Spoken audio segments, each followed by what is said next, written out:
I just heard the shocking news that FOTM Juliette Powell passed away suddenly last week as a result of acute bacterial meningitis.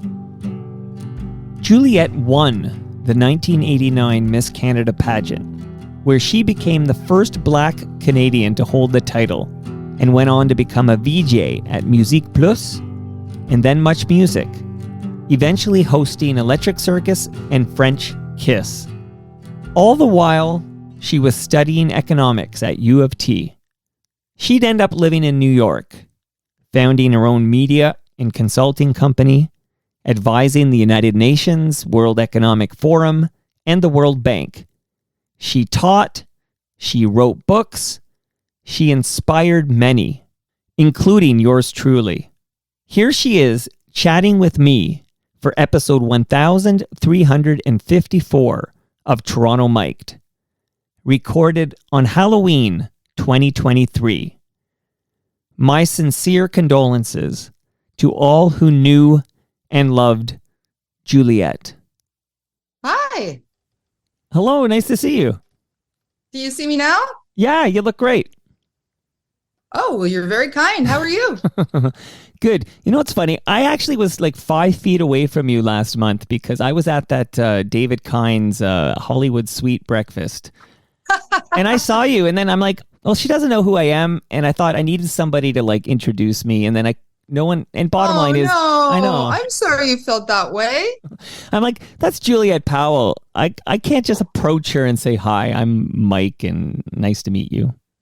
Well, what are you talking about? I mean, my entire life and career has been spent talking to people on the street. What do you... Intimidating. Mike, why am I so intimidating to you? Okay. So when you're born, this is all a joke, obviously, but when you're born, they say, okay, do you want to be very good looking or do you want to be very smart? Right. And people have choices to make. Some people pick a little of this, a little of that. You mix and match or whatever. You know, I said I don't need either of those things. I'll just pass. But somehow there's people like Juliette Powell out there who like, yeah, I'll take both, please. And then look what happens. Like, that's wild. Oh, I love your whole concept of the world and the choices that we have at birth. Some would even say that we have these choices before we're born. I don't know. What do you think, Mike? Okay, well, my grandmother used to tell a joke. She would say, this is the joke. And I've been telling it to my kids, too, for like 21 years. But when I was born, they were handing out noses, and I thought they said roses, and I asked for a big red one. No. She's funny. Your grandmother's very funny. She was very funny. I totally get it. Yeah, so that explains everything. Okay, nice to meet you. Now, this will be a blend of nostalgia, and then I'm very interested in what you're up to these days, and I think we're going to blow a lot of minds. Some people might have, maybe they aren't aware of what you've been up to the last long while here. But can we go back, and can you please tell us, firstly, happy Halloween to you. Happy Halloween. Thank you. Are you dressing up tonight? This is it. Can't you tell? You're dressing up as Juliette Powell. One of my favorite Halloween costumes ever was Sukyin Lee, who one year decided to dress up as her hurt inner child. And every year I channel my hurt inner child, and every year she gets happier and happier. So here she is. There you go. On that note, so did you see the documentary 299 Queen Street West? Have you seen that? I did not. No, I live in New York, and I don't know whether it has come here yet. I know that when I was in Toronto, it was all the rage. Everybody was talking about it when I did my book launch there. And Mike, had we met, had you had the, I don't know, the stamina, the gravitas, the drive to come and meet me, despite your fears, you probably would have been invited to my book launch. I would have loved to include you. And again, it was so great seeing fantastic people I hadn't seen in over 20 years. But I have not seen the movie. I've not even really heard about it because the people that I met in Toronto hadn't seen it yet either. So tell me, is it worth seeing? What do you think about it? Does it reflect what you remember? It is, what I would say is, the director, I think, wrote a love letter to Much Music, the Much Music he loved. And I think on that front, it is a fun, nostalgic romp. And much like with many of these types of love letter documentaries, we kind of we gloss over some of the, it's a happy-go-lucky. Everybody is a creative genius, and look what we did with a shoestring budget. And I enjoyed watching it, but of course, some facts are cherry-picked and some are conveniently omitted, and it is, some choices were made. But all in all, I think when it does arrive on Crave here in Canada, I think a lot of people are going to watch it and remember. I thought, because my favorite scene was something Suk-Yin Lee said on Much Music, where she was using terms like cunts and words like this. And I guess this is when Denise Donlin was in charge of programming, and they were, had a little chat with her, like, the delay is for the artist, not for the VJ. Right? And then she says, well, in the her community, queer culture, these words are actually not bad words. Like, so it was interesting to me. Like, she just didn't consider words like cunt to be a word you can't say on Much Music. And it's one of my favorite scenes in the whole documentary. Isn't it interesting, though, that here we are 20 some odd years later, and we're on the internet, and you can use these words without any problem. Nobody's going to censor you there. And these were just dreams back in the day, where you absolutely had gatekeepers, and you still do with broadcast television. No doubt. So first mind blow, I think we've already uncovered here. I like the mind blows. The first mind blow is that you're not actually Canadian, right? Like, you're an American. Is that correct? I have dual citizenship. Okay. Mind blow. But you're not born here. I was born in New York. Okay, so I grew up in Montreal. What brings you to Montreal? And then what I'm really eager, and I brought a clip when we get to this, but I'm very eager to find out, why you decide to enter a beauty pageant. Are we calling them pageants? Are they contests? What are they? I really don't know. It's so interesting. So my life has been a definitely an uncharted path. I was brought to Canada by my mom, who was French Canadian, and she absolutely wanted me to learn her culture. She wanted me to learn French. And above all, I mean, essentially, she chose a man that was an abusive asshole. There you go. Thank you. No censorship. And she made the right choice. She escaped a very difficult, violent, abusive situation with him, brought me to Canada. Canada, as a result, became, in many ways, my savior, my new outlook on life, my new possibility. And I'm just so grateful. I'm so grateful to my mom, and I'm also grateful to Canada, just in general. I always have been. And then years later, I was 17 years old, and my boyfriend at the time, my first love, we used to do math together, and we'd go out dancing, and we were making out on the top of the Mount Royal in Montreal, and the radio was on, and there was an ad for the Miss Montreal pageant. Wasn't even paying attention to it, but the darn ad kept coming back, right? Breaking into our makeout time. Right. And so at some point, I'm just like, what the heck is that? And he says to me, Juliette, I had a friend who had entered the Miss Montreal pageant, and she came in second, and the judges got drunk that night and told her that she was supposed to win, but they chose not to give her the title because of her skin color, that she was too dark to represent Montreal. And immediately I just stopped all makeout activity, stopped everything else that I had been planning in my life. And I just thought, bull twang. That is just not realistic. That is not the world that I live in. That is certainly not the Canada that I've come to know and love. And I decided to make a point. And as a result, I entered the Miss Montreal pageant, and I came in second. And the lady that was doing the pageant, what a wonderful lady. She also had the charter for the Miss Laurentian Mountains pageant. And it turns out that my grandparents on my mom's side had started something called Santa Claus Village up there. So there was history with the Laurentian Mountains, and I had like a summer job there at one point. Anyway, I qualified, and she asked me if I would enter this thing, even though I had absolutely no interest. In other words, I went in to prove a point. I couldn't prove the point. And why would I go do this? And she said, well, because I'm going to lose the charter. I've got 20 girls. I need 21. Can you please do me this favor? And again, she was incredibly kind. And I just thought, I've got nothing to lose. Why not? And I go in and I freaking win the thing. But what I realize is when you win the Miss Laurentian pageant, it's the same thing as if you win the Miss Montreal, in that you end up going to the Miss Canada pageant. And because I was just not invested in that, I honestly didn't really care about that.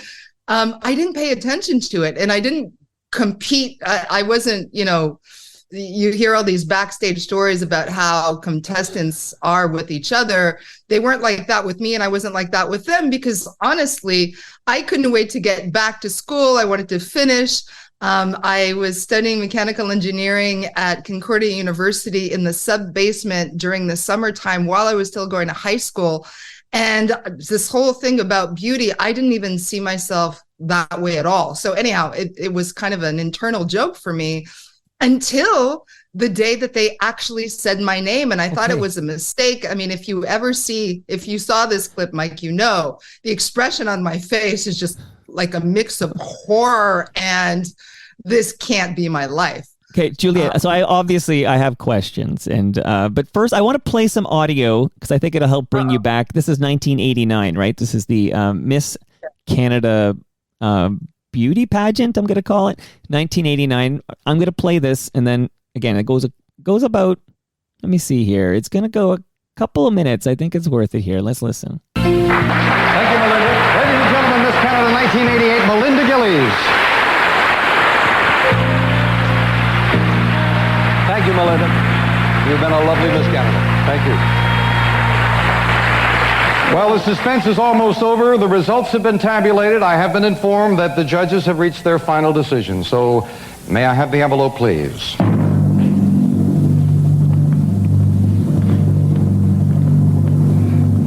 Good luck to all of you. Thank you. Got me in a cold sweat. I have the name of the new Miss Canada and the three runners-up. I will announce the names beginning with the third runner-up. The third runner-up is Miss Calgary, Leslie Ann Holder.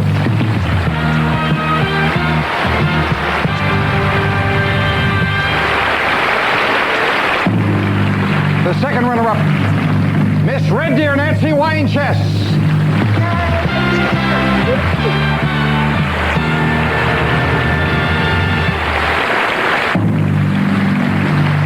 The next name will be the first runner-up.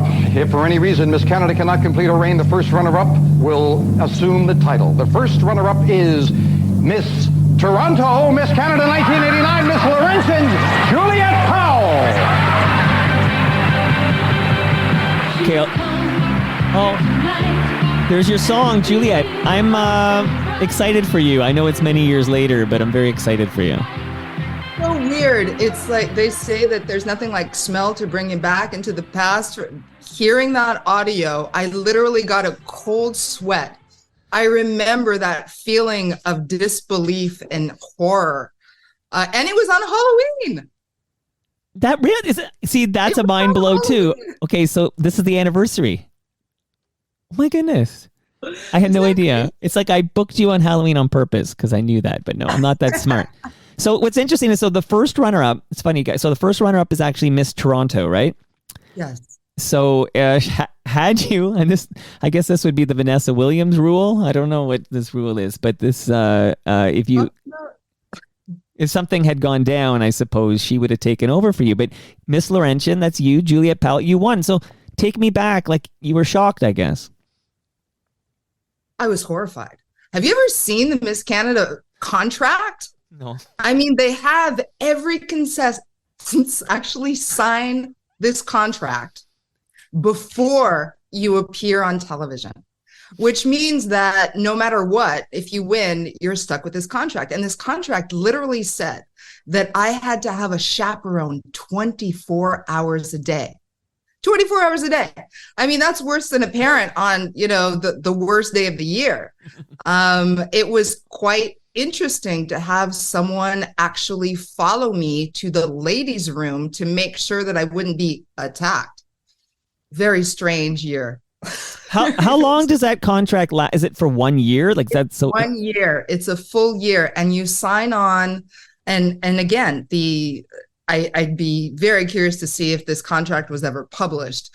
But ultimately, all of the sponsors of the Miss Canada pageant have the right to have you go to their event and speak on their behalf.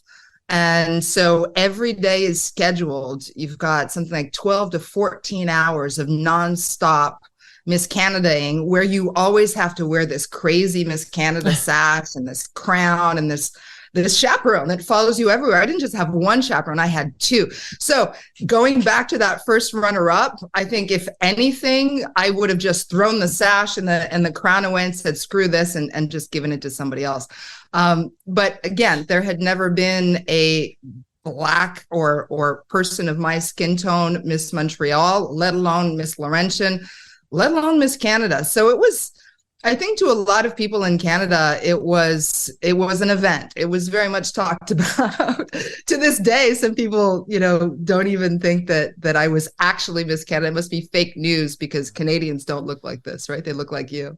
Wow, like worthy winner, but the story of how you enter is wild because you have women who would this is their goal. Like they're literally out there to win the Miss Canada beauty pageant. Meanwhile, you're making out with your boyfriend Mount Royal in Montreal there, and it's like you just hear an ad, and then you get that story triggers something in you where you're going to prove, and you proved it. But what's interesting to me is when you're like in Miss Canada 1989, do you have any personal rivalry against Miss Montreal?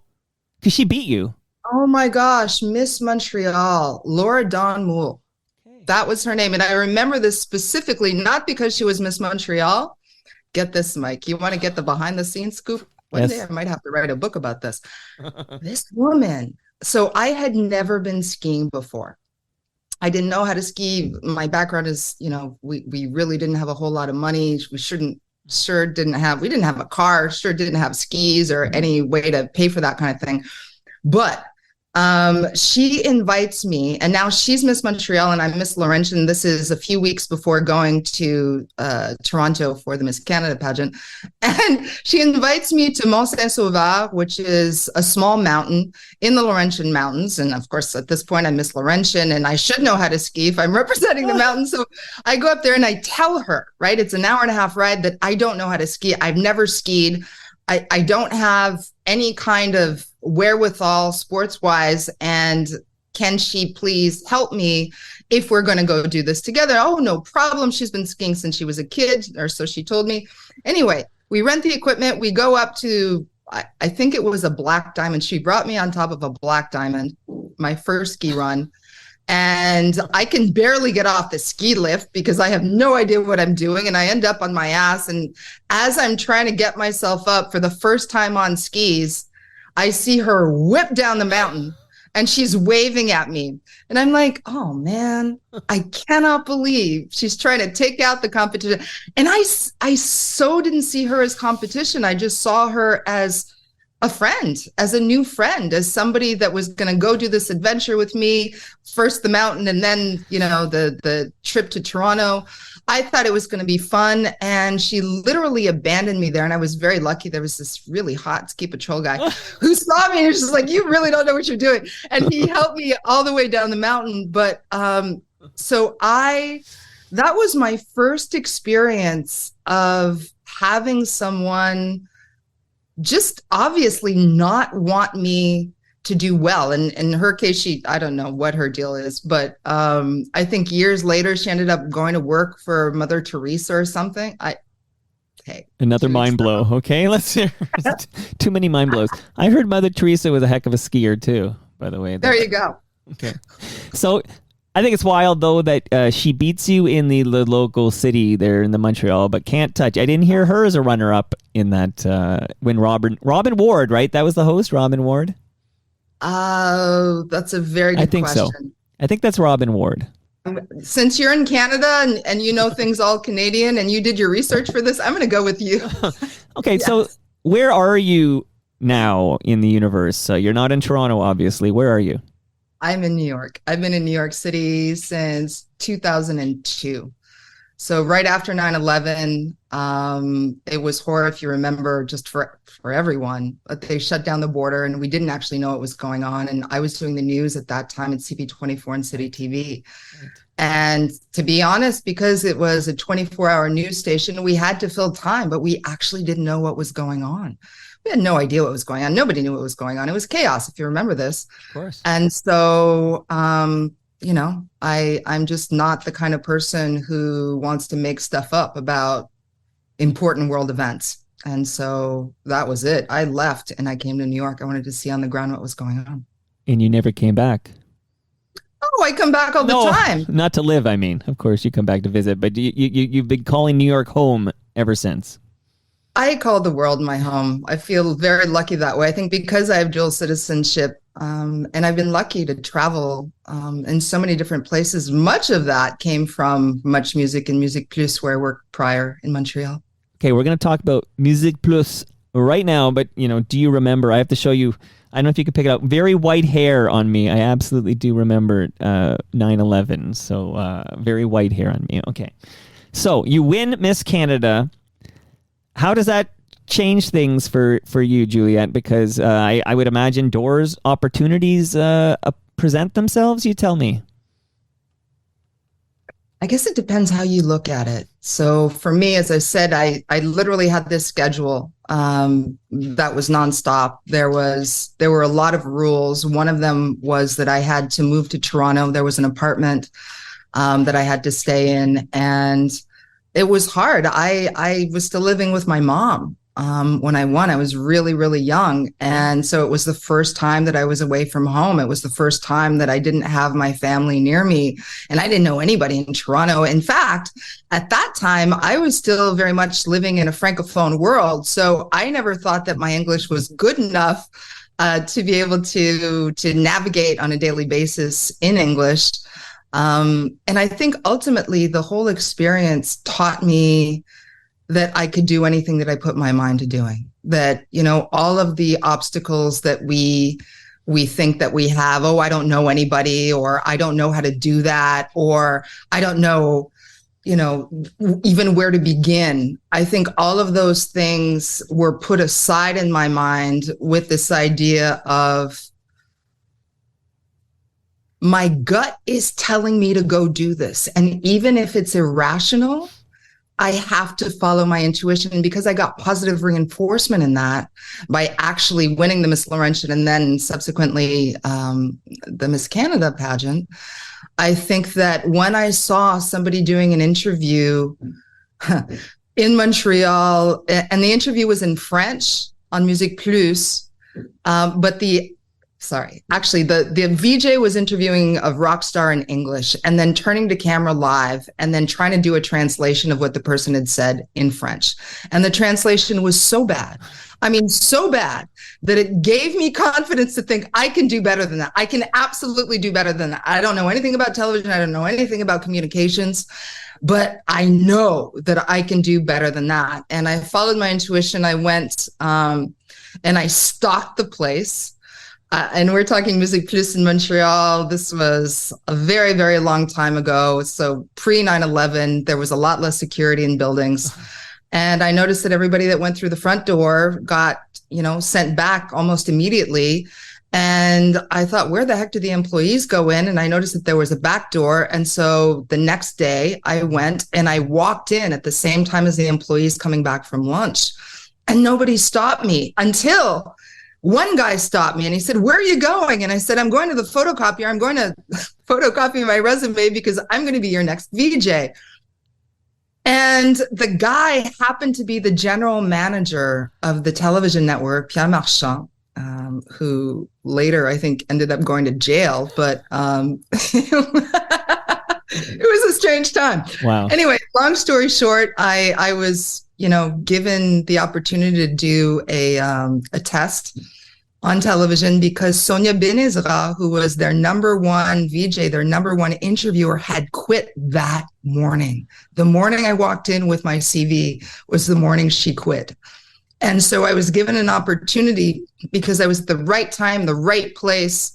And I had one thing on my resume, which was that Miss Canada pageant, but no experience whatsoever. And I had never worked before. I had never done anything before. So I got very, very, very lucky. You have to be good to be lucky. They interviewed 300 people after me, but I think it was the timing, and because I was so sure that I could do it, that I did it. All right, let's listen to just a little bit of you on Music Plus. Here we go. Connu les Beastie Boys qui sont rentrés à la position numéro 1 du palmarès Billboard dès la première semaine de la sortie de l'album. Ça va très très bien pour le groupe. Vous savez qu'ils ont déjà vendu des millions d'albums à travers le monde. D'ailleurs, la semaine dernière, c'était l'album qui a vendu le plus aux États-Unis. Tout le monde adore les Beastie Boys, surtout avec la chanson qu'on vient juste de vous jouer, Sabotage. On va continuer à vous le faire jouer en rotation forte. Également en rotation forte cette semaine, le buzz clip de la semaine qui nous vient de Rita Mitsuko. Ça s'appelle Les Amants. Vous savez déjà qu'ils s'en viennent en spectacle le 16 à Québec, le 20 à Ottawa et par la suite le 22 au Théâtre du Forum de Montréal. On les a en clip, mais on va commencer avec quelque chose qui va sûrement vous faire plaisir, du Us 3 avec 2K Youth's Rhythm. I love it how the artist names and the song titles are in English, and well done. Okay, so a little background is I have grade 9 French, which means I only understood Sabotage and Beastie Boys and Us 3, but I have 4 kids. All 4 one lives in Montreal right now going to McGill, and she's fluently bilingual. And then my oldest is fluently bilingual. And the 7 and 9-year-old are they're on their way. They're in French immersion, and they're getting there. I love that language. And yeah, what you said. I don't know what you said, but I was interested. I was talking about the Beastie Boys, and I was talking about the fact that they were number 1 in Canada and the US. And then I mentioned the Rita Mitsuko, which is a French band that I love. And so strangely, I listened to them yesterday. I probably hadn't listened to Rita Mitsuko in 20 years, and I got inspired yesterday, and boom, and here it is. So, it's these things that I pay attention to, these little moments of magic. I'm still stuck on the fact we're talking on, Halloween, October 31st, and you won the Miss Canada beauty pageant on October 31st, 1989. So that's where I am. Okay, so obviously you're talented, and the camera loves you, and you're well-spoken and bilingual. So I'm curious, do you get a phone call? Like, do you get, Moses on the line for you? Like, how does it work that you get the call to come to Toronto? No, not at all, actually. That's a longer story. So I was actually introduced to Moses while I was still in Toronto. I think I was still Miss Canada, or had just given back the crown.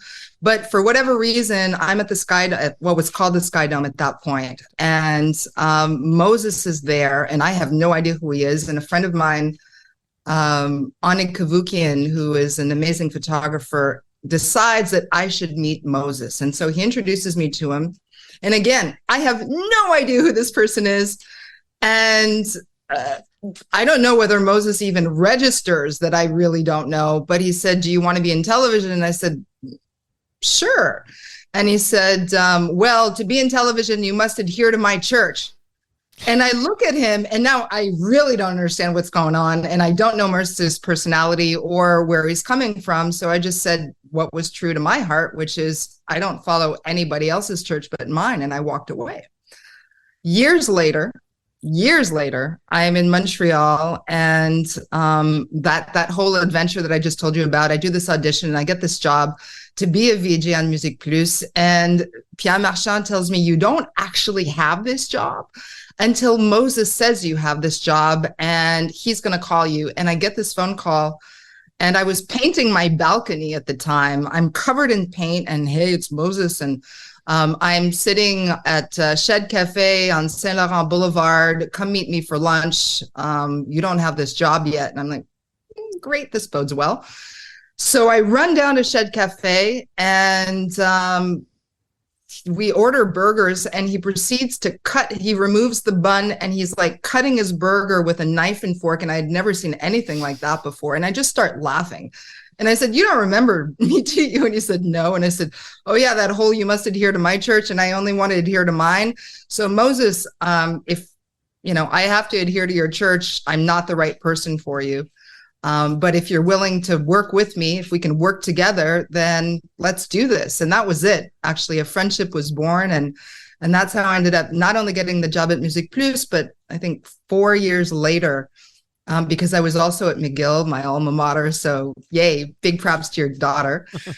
It was, so I was going to school while I was working at Musique Plus. And one of my projects was writing a TV show and doing all the budget for it and how it would actually get produced. And the show that I created was for Musique Plus, Much Music. And we had a station down in Argentina called Mucha Musica. And there was only 1 hour delay between Argentina and us. And I thought, great, we could do a live simultaneous show in 3 languages. And wouldn't that be amazing? And so I write the show, I give it to school, I get great grades on it. I give it to Pierre Marchand at Musique Plus. And he's like, who the hell do you think you are? I mean, really, you're just a VJ and you're barely good at that. I mean, who the hell are you? And he got really angry at me. And because he got angry at me, I got really angry at the situation. And I thought, this is just silly.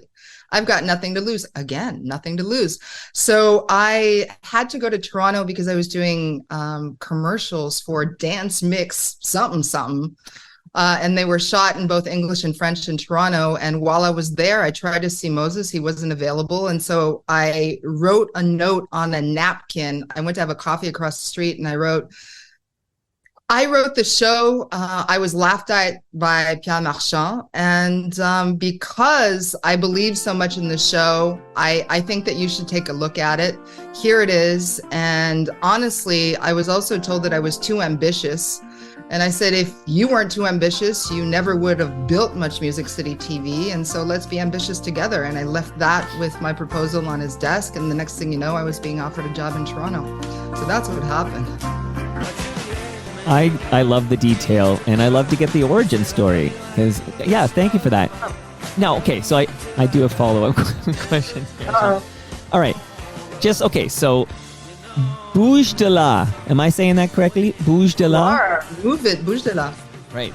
So is this like the French version of Electric Circus? Like, is that what that was? I had never actually seen Electric Circus. So possibly if you had seen Electric Circus and then you saw Bouge de la, they're both on sister stations. One's in French, one's in English. They both have dance music.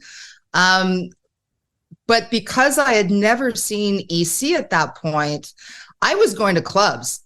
So I was hanging out with a really great cross section of very different people. And I had done my first fashion show when I was still in high school with a bunch of drag queens.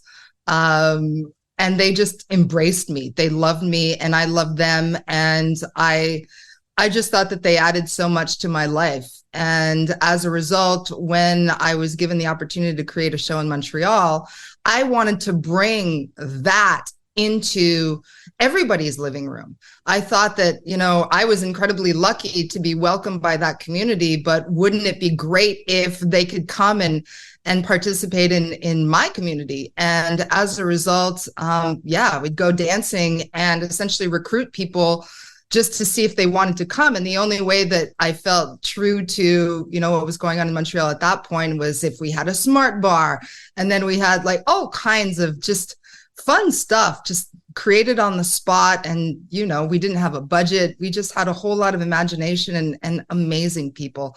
The entire crew, all of the dancers, all of the performers, all of the DJs, we made the show together. So one of my favorite times of my life, because I get to test out on a daily basis, just, the ideas that we had in our head and what can we create to make it interesting on television today for us and for the viewers. And, having viewers be able to come into the studio and again, experience like a club-like environment live on television is still to this day something that's pretty unique and amazing. I'm not at all surprised that they wanted you at 299 Queen Street. You're pretty perfect, I'd say, for that environment. And I'm perfect in my imperfection. I'm very wabi-sabi. And even that attitude, it's one of those things like, I like the cut of your jib, Powell. You know what I mean? Like it's the jib, I don't know if it's still called that, but we used to call it God. Yes. Well, okay. Yeah, jib God. Now you're moving now. You're moving. Now, I will say, and this will when we find out what you've been up to lately, the world of academia kind of comes back. I don't know if anybody's actually going to listen through this entire podcast to get to where I am now. We haven't even got you to much music yet. Slice of it. It's so funny. Well, have you ever? I'm putting you on the spot here, but have you heard any episodes of Toronto Mic'd ever? I did. Oh, yes. As soon as you reached out to me, when you finally got the nerve, I listened to Rick Campanelli. I listened to Denise Donlin. Wow. It was so great to hear them talking about their experiences, because while you're living it, you're too busy to really kind of compare notes. But hearing Rick's journey, and I didn't realize he was like a 50-year-old man being called a temp. I mean, that's just silly. Yeah, he leaned in though, Oh, no, he did great with it. But the point is, it's just not something that I ever thought about while we were working together. So it's spotting you that again, shout out to FOTM David Kynes, who sent me a note and said, you should come to this thing. And I think, oh, Kynes is awesome. Yeah. And so's Denise. I mean, without them, I don't think that I would have gotten a job no matter what anybody else said, right? They really ran the station. But it's because I saw you that morning and spotting you put you top of mind. You know how it works. It's like, oh, it's Juliette Powell's here. And it's like, oh, I used to watch her on Much Music and Electric Circus. And then you just noodle, I do these bike rides and I'm thinking, I can't stop thinking about Juliette Powell. I think, I wonder if she would. And at the time, I was ignorant to where you were located. I thought you were in Toronto. So I'm like, oh, maybe I'll get her in the basement. And then I reached out and then I found out, you're not going to be able to that's a long drive for you to come into my basement. We'll do this on Zoom. But that's why I reached out, is because I saw you at that event. Well, I'm very grateful that you did. And big shout out to Dave Kynes, because you're right. I mean, he had no business inviting me to that, but he did. He's just one of those people. Hold on. He's got no business inviting me to that, okay? You're Juliette Powell. It's like if I'm getting an invite, you better get an invite. Come on. Well, clearly he needed to fill the place, so there you go. Leave that humility. I got no time for that humility. Leave it at the border. Okay, so, but now that we got you at Much Music here, I know it took a long time, but I do think that's a fascinating arc, because that whole Miss Canada angle, and then Musique Plus and Bouge de la, and now you're moving to Toronto. Now, academic-wise, though, I will point out, I know that when you're Miss Canada, you're at Vanier College studying commerce, and then you mentioned you went to McGill, and I'm pretty sure you're about to study economics at the U of T. Like, how many of our fine institutions have you attended, Juliette? I've attended, 4 actually. So Concordia University, where it was a summer assistantship in mechanical engineering. That's when I was a teenager, and blame my math teacher for that. He saw me, he's like, you're very good at math. Go over here. Thank you. And sadly, I forget his name, but he totally changed my life. And then I did end up going to McGill while I was working at Musique Plus. I did go to U of T studying economics while I was at Much Music, City TV, CP24. And then when I got to New York, I eventually went back to school to Columbia University here in New York. Look at that. Okay. Again, is it fair that you could win Miss Canada and be smart enough for these higher institutions of learning? It doesn't sound fair. What's going on here, Julie? No wonder you were invited to that breakfast. Come on. I just feel lucky enough to have been accepted to these institutions. These are pretty good institutions. Yeah. And Columbia is like a 3% rate. So I got very lucky. Well, again, you have to be good to be lucky. We've already covered that, Juliette. Okay, so you're right, Mike. Come on, I've done more things of my life. Have you read my books? My TED Talk. You can listen to. I have all this, but this is Toronto Mike, so we will linger just a little bit on 299 Queen Street. Okay, look, Michael Williams just came over. I'm like, sit down. Oh, hi. Yeah, he actually gave me polite no's for 11 years. Like, Oh, that's astounding. But you have perseverance, Mike. That's impressive. Well, there's another word for that, Juliette. It's like stalkering. Oh, well, yeah. There's multiple words. Stalker, annoying. Yeah, there's a lot of words. Okay. But for you, I will say I only asked once. I got a yes, and here we are. Oh, see? Well, I had to see you in the flesh at that event. Okay, so I know you just shouted out David Kynes and you shouted out Denise Donlin. Who else at 299 Queen Street do you look back at fondly for either mentorship or just companionship or for inspiration? Just do you want to shout out any of the Much Music alumni that you may have worked with? Oh, there's so many people. I feel like that wouldn't be fair because I would never be able to name all the people. So what I will say is that the folks, all of the crews, every single one of the crews at CP24 taught me to go out and actually report on a story, come back, write it up in a professional way, deliver it in sound bites, and be able to do 5 stories a day. That's a talent that I did not have before. I want to thank the crews at Much Music for their patience with me, because again, I was not used to speaking in English, and they explained so much to me because again, I was studying business. I was not studying television. I didn't really know what I was doing, and they knew that. And they made me feel welcome and at home. And of course, the people at Musique Plus who trained me to do live television. It happened once in my life where I literally froze. It was like in the first few weeks at Musique Plus, and I don't remember what I was supposed to be saying, but all of a sudden I realized that I was on live television, and it kind of hit me, and I blanked, I froze. And it took me a few seconds to come back. And of course, the floor director and the camera people and everybody. So it's thanks to all of these people. And I don't want to send out individual shout outs just because it's everybody and all the unsung heroes. And I hope that documentary that you mentioned does show the unsung heroes, the people that weren't necessarily on camera, that did 99.9% of the work.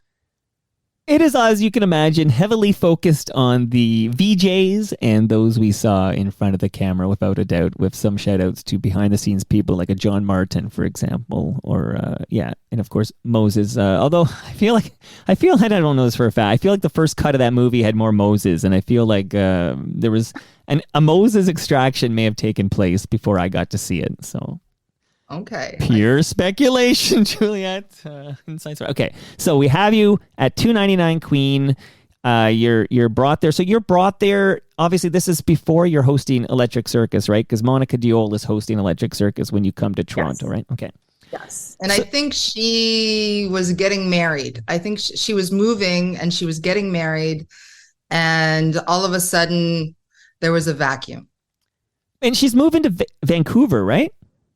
I think so. I mean, you'd have to ask her. Right. Have you not had Monica Diol on your show? Come on. Until the pandemic, this is a true story. Until the pandemic, I insisted that you visit me in person, or we didn't do it. This was my rule for many, many, many years. And then I added some remotes like this when the pandemic struck, and I've decided I'll select special people like you can still zoom in once in a while. But so Monica, who I actually did not see her at that event I met you at, but I did see her at an Electric Circus reunion of sorts, I suppose. It was like a 35th anniversary of Electric Circus event. That's where I actually met Moses. And I saw Monica there, and then I saw her at she was presenting at a rock Hall of Fame, Canadian Hall of Fame thing that I was literally on the red carpet for some reason. So anyway.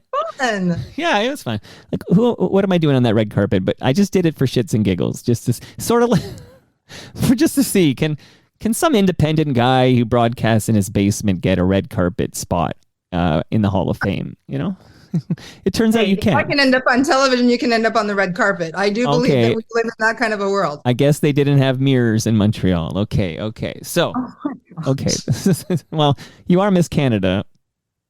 They don't give that out to schlubs, right? This is, or do they? I don't think so. Okay. I honestly, I think that to be very realistic, and I've done this deep analysis in my mind over time, I think that I fit the bill. They hadn't had anybody from Montreal. So they always went apparently East Coast, West Coast, East Coast, West Coast. This is a rumor. I don't know whether this is true or not, but certainly the person that had won the year before was from the West Coast. I was from the East Coast.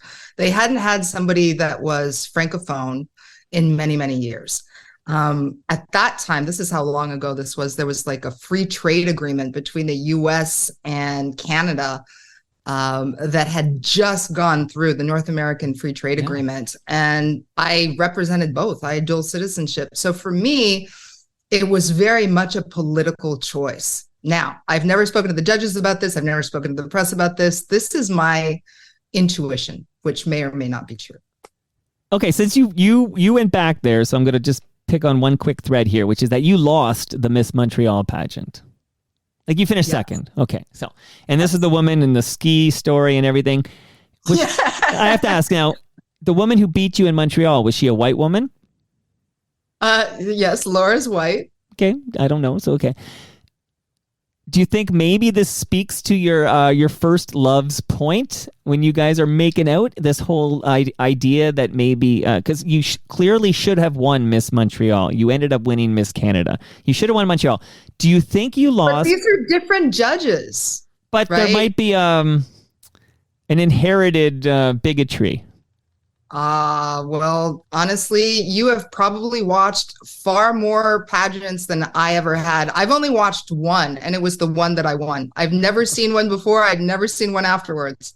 I was there to prove a point, and I proved it, but I can't. We can't know. We can't know. I don't know. You can't know. No, Juliette, you can't know. I'll just throw it out there that maybe you proved that point as well, which is that maybe there was some inherent racism in the judging in the Montreal pageant. I'm just throwing it out there.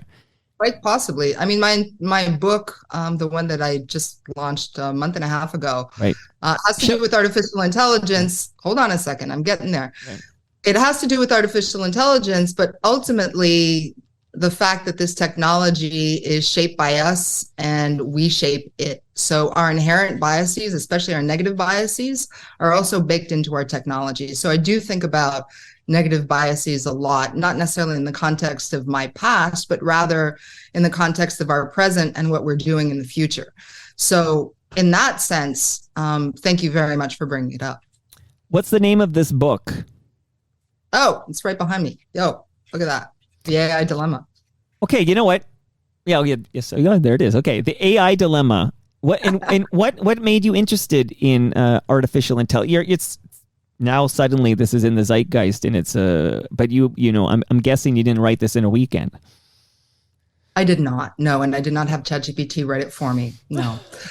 So while I was doing all of this wonderful stuff on television that we've been talking about, you also mentioned that I was at school, and I was a coder. Gosh, I was a coder probably from 9 years old on. My mom really wanted me not only to learn French, but also to be very well versed with technology and science. And I think that, you know, the first time I ever coded anything was because she brought me to school with her. She went back to school. She went to McGill.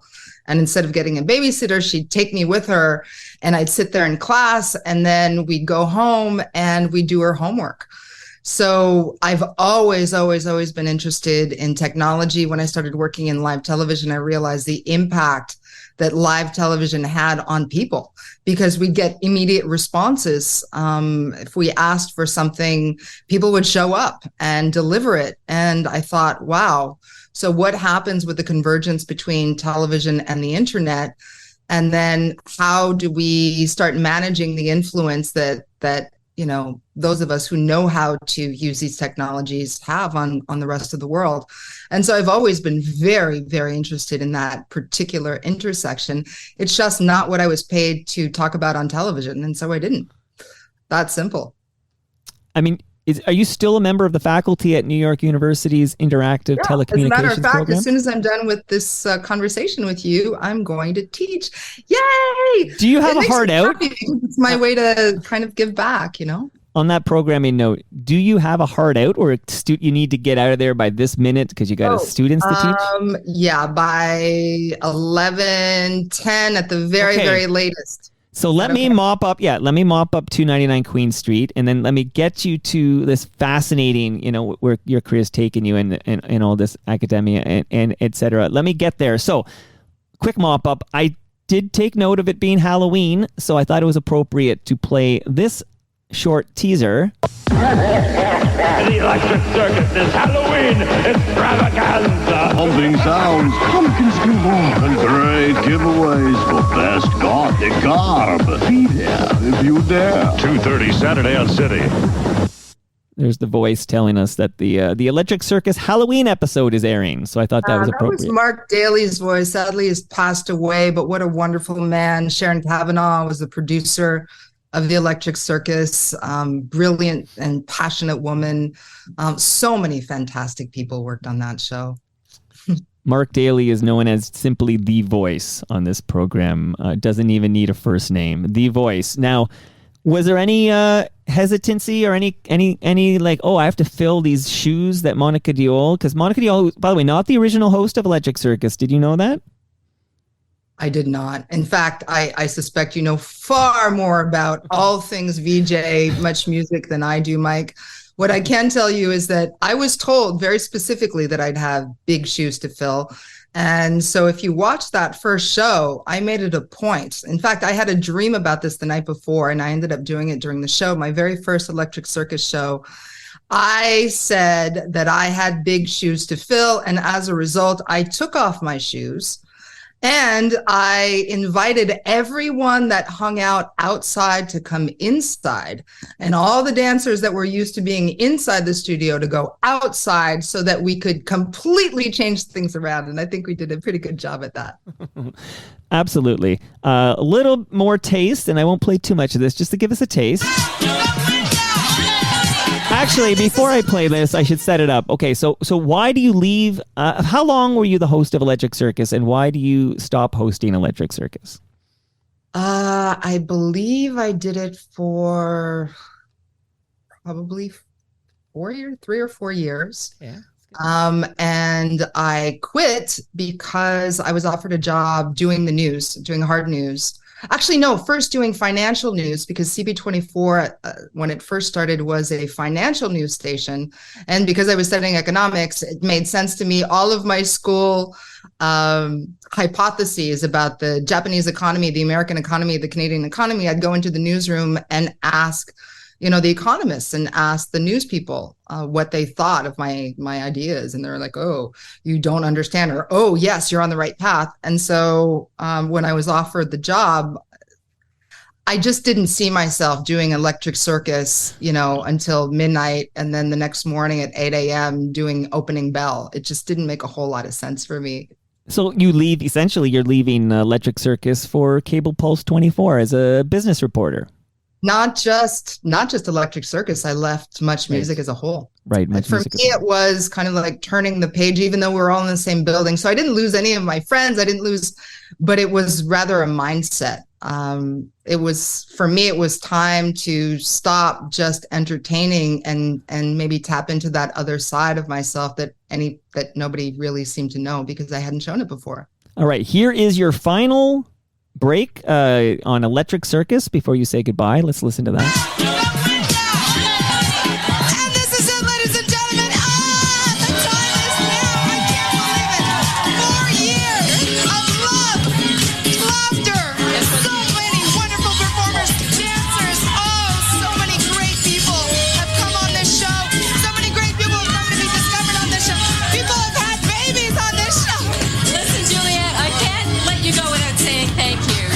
It's the end of an era. Juliette Powell's been with us for 4 years.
Outside, everybody. And that was it. You moved down the hall, you moved into news, and then, of course, as you mentioned, this was a gateway. Now, I want to get the right words here. This is called Powell International Entertainment. PI.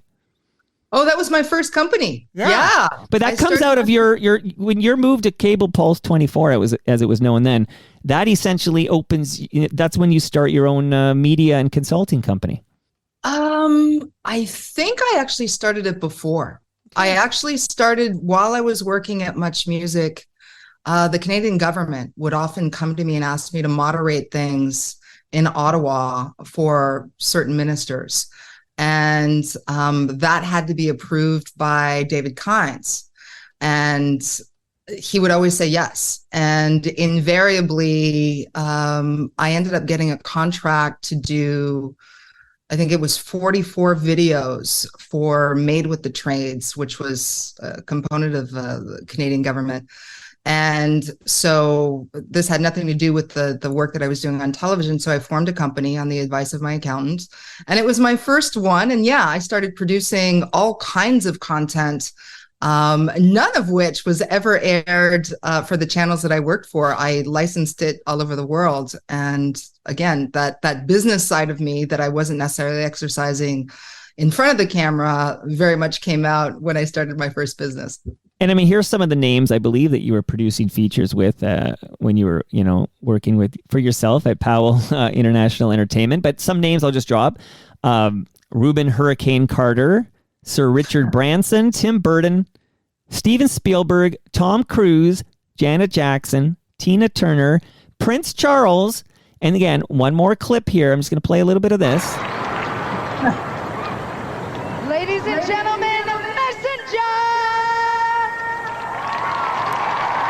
Okay, the audio is only coming in one side, but that's okay. This is from YouTube. This is all about the kids. Did you like that, kids? Did you I remember the voice. Oh. Were you dancing in your seats? This is Nelson Mandela at Skydome. Now, did you notice? About 1996, I think. Maybe 1998. Okay. Yeah, that was my second time meeting Mandela. Now, he was my number one mentor. I mean, in this world, I am so grateful that I had a chance to actually speak to him one-on-one and get some of his wisdom. And the greatest wisdom that he shared with me, and I have not shared this with a whole lot of people, Mike, so here it is. I remember his wife, second wife, Masha, pulled me over after this event at the Sky Dome, or formerly the Sky Dome, and I ducked my head in and, hi, your wife said that you wanted to talk to me. And he says, yes. He said, you're extraordinary. And I said, well, you're extraordinary. And I said, I've always wanted to make a difference with my life. And he said, Juliette, it seems to me you already have. And that to me was the big lesson. And I think it's the lesson that we all need to know, is that everything that we've done in our life has led us to this moment. And if you're being true to yourself, then you're on the right path, whether you see it or not. Others do. And, surround yourself with that kind of love. It was a wonderful, wonderful human. Wow. Thank you. Thank you for sharing that. I will say, so you're episode 1,300 and I don't know where we're at, 44 or something like that. And I will say, often people with your trajectory, people who, find themselves at 299 Queen, being on Much Music, Electric Circus, moving on to CP24, they tend to continue swimming in similar ponds or lakes or oceans. But what I find absolutely remarkable with you, which is why I could easily do another episode where we begin like in 2001, but just digging into like Juliette Powell and then learning, okay, you co-authored the media section for the UN Plan of Action at the World Conference Against Racism. This is back in 2001. Yes. And I spent a month in South Africa in Durban. That's the stuff that, again, I never talk about, but thank you so much for bringing it up, because that was also an extraordinary moment where I actually realized how much actual difference there is for someone that looks like me, but would have been born at that time in South Africa versus being born in New York or in Canada. And I'm sure that you have a sense of what that difference is. Absolutely. And then we're going to talk about this, the AI book that is behind you, and we're going to get a screen cap because it's going to be tied to this episode. So make sure people see that. But I mean, you wrote a book in 2009 called 33 Million People in the Room, How to Create. Actually, I wrote that before. I wrote that in 2007 and 8. And I was watching this dude by the name of Obama that nobody knew anything about. And he's like, but I was looking at how he was using social media. So I'm not a political person at all, but I am very much a technologist at heart. And I was amazed at how he was using social media in the way that really no other politician was at that particular time. We had seen some seeds of it in the 2004 campaign, but he was running for president. And so I predicted in my book, based on the way that he was using technology, that he would win. And I was right. And as a result, my publisher just fast forwarded the publication of the book, and it came out for Obama's inauguration in 2008. And I was there, which was awesome. I was live tweeting for Huffington Post.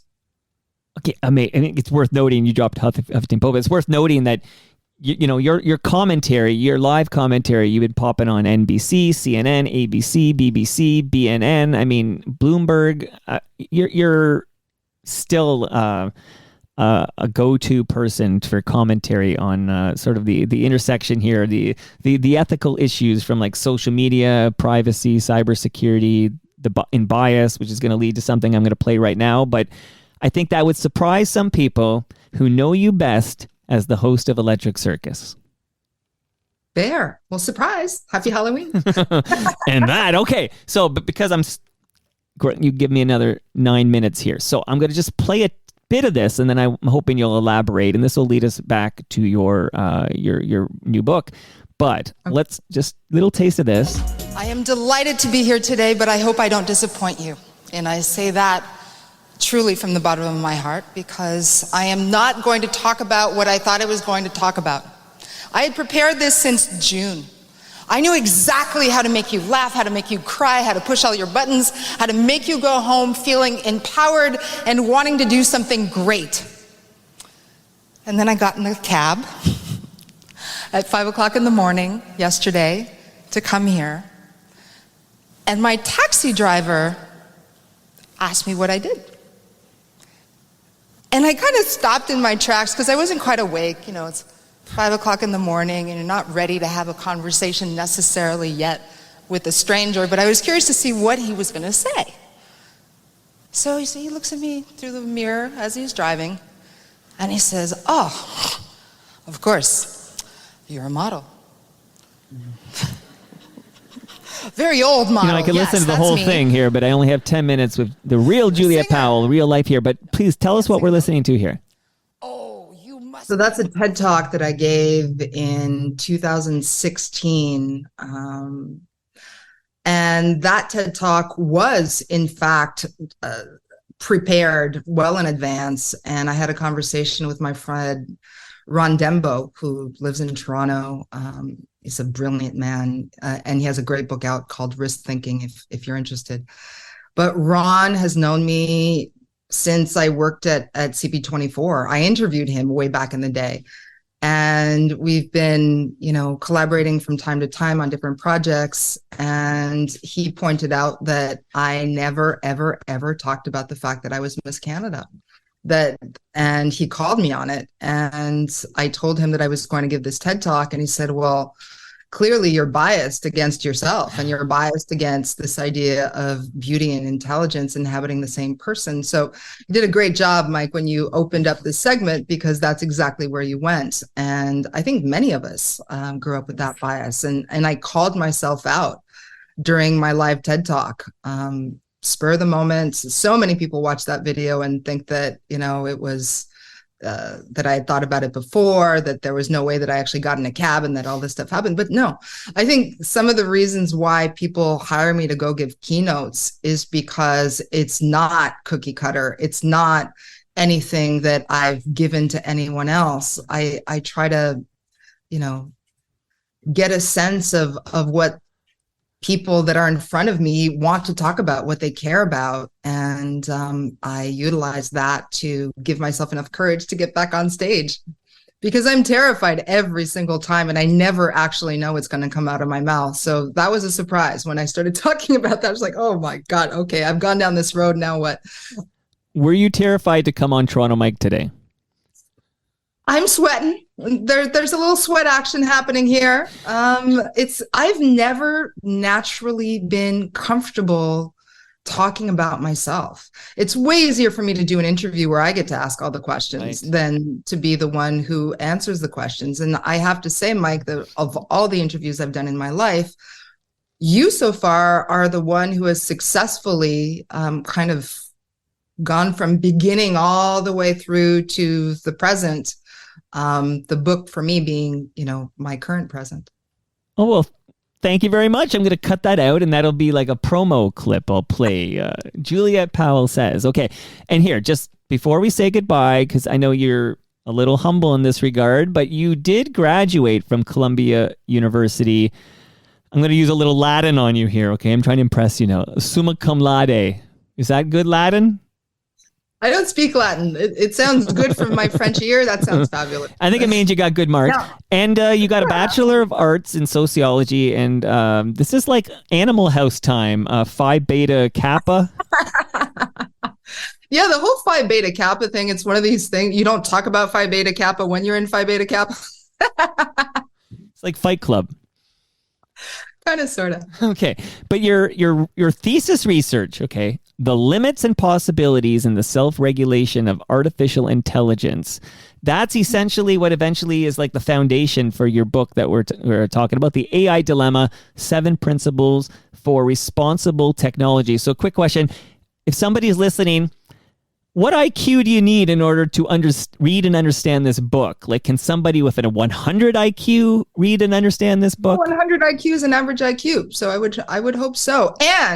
And for those of you who do not know how to read or just don't feel like reading, which happens a lot these days, I voiced my own audiobook, which makes me so happy. I had a fight with the publisher about this, but I just couldn't imagine someone else voicing it because a lot of the research came from interviewing my friends in big tech, the engineers and the systems engineers that are actually coding the AI that underlines our entire modern world. And so it wasn't just based on random research. It was very much in-depth research where I was kind of led into the halls where very few people have access to.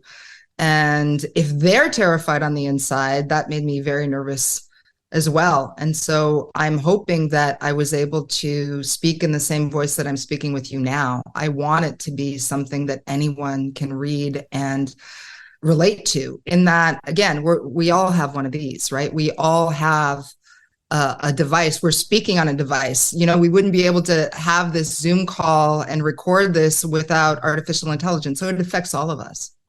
Did you read the book in French and English? Oh, now you got me. I'm so embarrassed. So that was the other fight that I had with my publisher, because my first book was published, I think it was published in Korean, in German, in Portuguese, in Spanish, and it was not published in French. No one in the Francophone publishing world wanted to publish it. And so I said, this time around, we absolutely have to do this in French. And again, I have got no traction en français. Ça me fait chier. Bon, fait que s'il y a quelqu'un qui parle en français, qui veut entendre mon livre en français, ben, venez me chercher, OK? Je veux que mon livre soit en français. Merci. I'm going to have my kids tell me what the heck you just said. Okay, so you're leaving me now because you're going to teach students at New York University. So just tell us what program, like what class are you teaching? What graduate students are you teaching there today? So I am teaching graduate students. I am at the Interactive Telecommunications Program, ITP program at NYU. And the campus is right in Manhattan. It is absolutely beautiful. And we're with the School of Engineering. We're kind of a mix between engineering and Tisch School of the Arts. So it's a little bit of both, which suits me very well. I am going to teach futures class. So one of the things that AI is very, very good at It's detecting patterns. One of the things that our human cognition is very good at is detecting patterns. And so I'm going to help my students detect patterns within the technology to make it better for more of us versus less of us. All right, Julia, now I'm going to get my kids to tell me what that all means as well. Okay, so I want to say thank you very much because I thoroughly enjoyed the chat. You know, Miss Canada, Electric Circus, much music, but wait, that's just tip of the iceberg stuff. What you're up to is highly impressive, and I'm proud to call you an FOTM. That's a friend of Toronto Mike. Thanks for doing this. Oh, thank you. Thank you. If you've got some swag, I'm happy to wear it around New York City. Maybe, widen the audience a little bit. Say a little words in French. Maybe get the Francophone community involved all over the world. Why not, Mike? You've been doing this for a long time. I love the fact that you stay true to your Toronto roots. But I think that the world right now especially could use a little bit more Toronto and certainly a lot more Toronto, Mike.